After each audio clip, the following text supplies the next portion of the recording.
অনেকদিন পর আপনাদের বাগান দেখাতে নিয়ে আসলাম।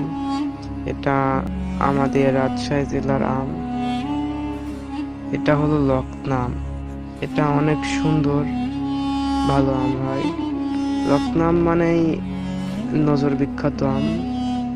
এটা হচ্ছে অনেকে লক্ষণভোগ বলতে হচ্ছে। এটা সবচেয়ে বেশি পাওয়া যায় আমাদের এই রাজশাহী জেলাতে।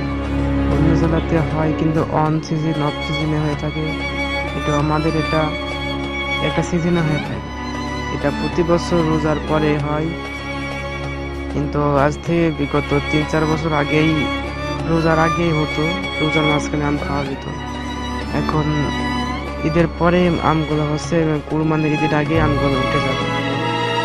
এবং দেখতে পাচ্ছেন খুব সুন্দর সাইজের গাছগুলো। এটা অনেক পরিদর্শনের গাছ, অনেক যত্ন করে করেছে আমাদের এলাকার এক চাচা।